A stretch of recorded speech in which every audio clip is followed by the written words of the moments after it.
Action. Okay, what we have here is an Ozful.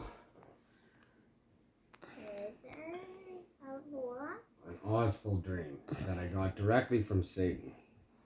In 2009, it was around the same time that the Wizard of Oz franchise, the publication rights went free. And one evening while I was in Toronto, living with your mother, I had this dream. It was so vivid. It was the first time I'd woken up ever in my life and just jotted down what had happened. And this is the story. I initially called it Wizard of What. I was planning on publishing it, but with everything that I've learned, I just couldn't do that. But I will share the story.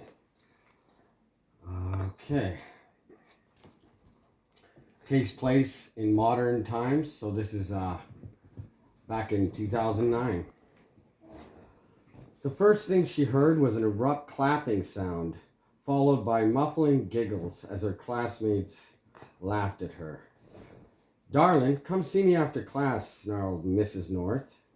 Miss North, sounding very stern right now, was really a soft, gentle lady. Mostly she had a good composure, and she was nice, a soothing personality. She stood about 5'8". She had big red hair with giant ringlets and was considered one of the prettier women in the school. Miss North always could captivate her students, whether she'd be swirling her pointer stick or just teaching about great lessons. She was a favorite of all the students.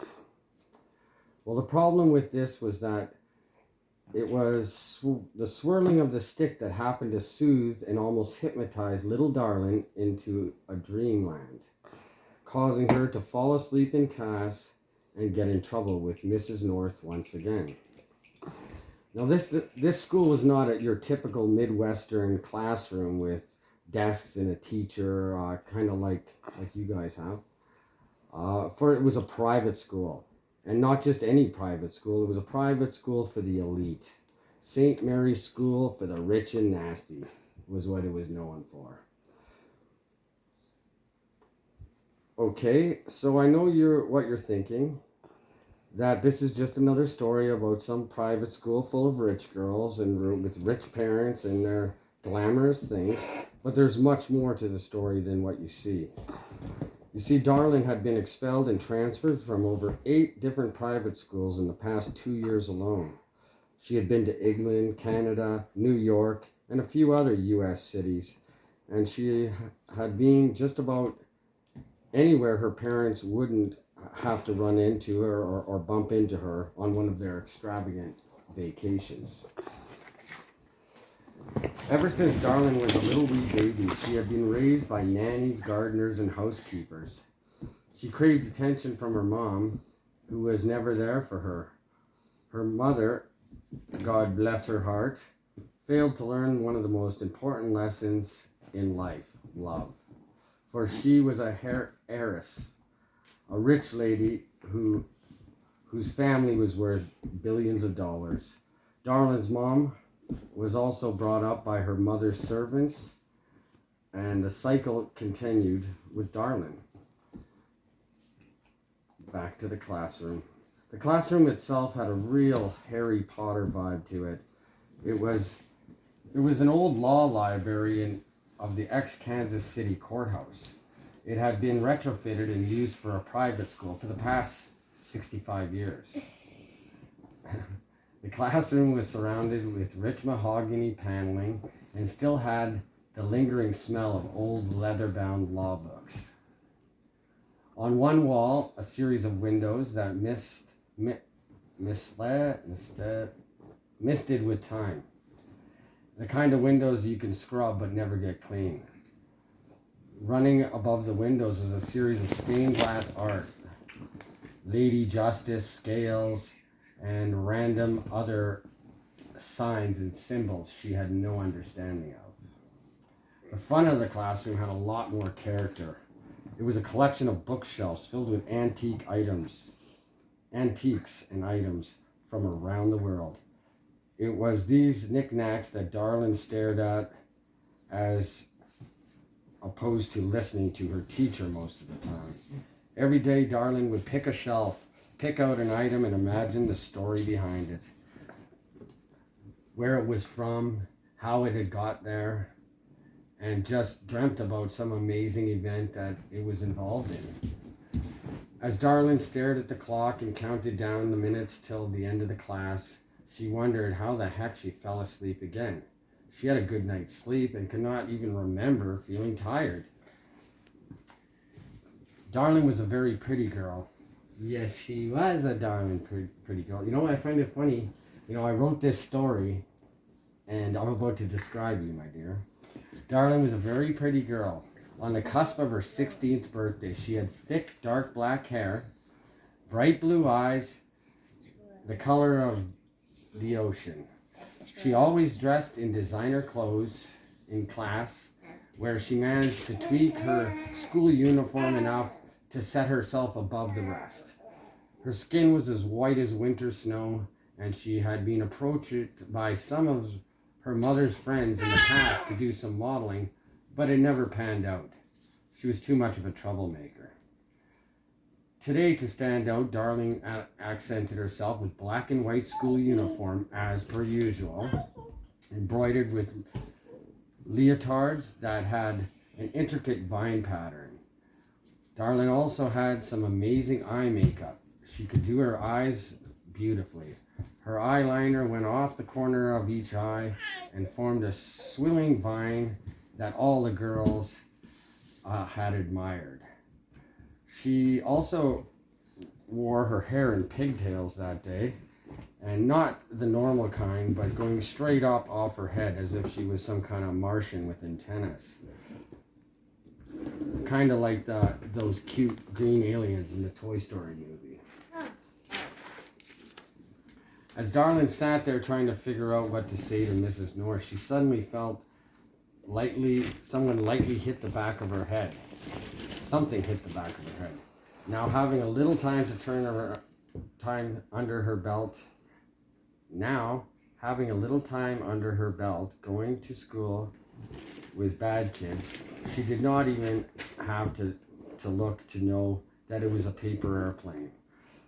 Without looking, she slowly kicked off her shoe, reached back, and slid her foot to bring the note to her.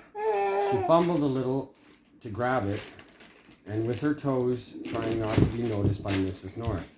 After wrestling for a few seconds, she got up and opened it. In red marker, it said, "Nice going, Dorothy." And it was from her friend Sue. After confirming that Miss North did not see this, Darlin inconspicuously yawned, raised both arms above her head, giving her friend a puzzled look. Kaylee was twirling her hair and talking with another girl, but both returned the puzzled look. "Darling," interrupted Mrs. North, "since you're awake now, maybe you can help the class. What is the square root of an isosceles triangle?" Darlin, being of high intelligence, quickly spouted off the answer in her usually cocky manner, and That's big. almost disappointingly, Miss North thanked Darlin for enlightening the class with her right answer. As the bell rang, Miss North sternly reminded the students to complete and review their questions and be ready for the quiz after the long weekend. "Have a good Memorial weekend," said Mrs. North. The students scrambled together their things and filed out of the classroom and went for lunch.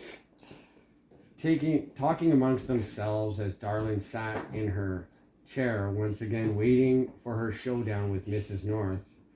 "Kaylee, would you please shut the door on your way out?" asked Mrs. North.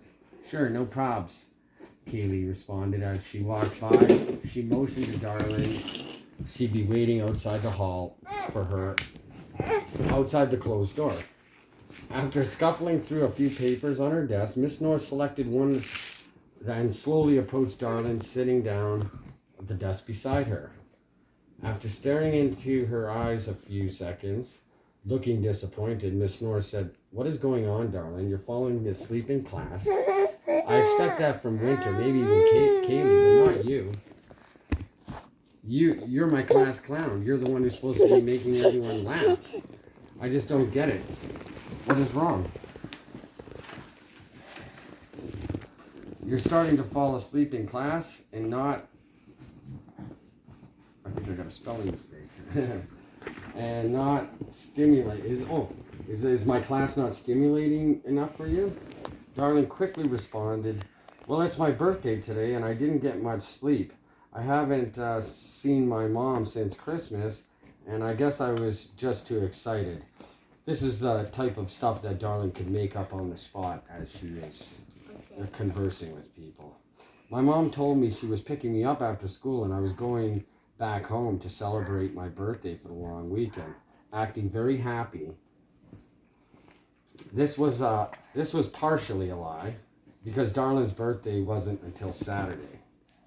Darlin thought she might get in a little less trouble if she pulled the old birthday card.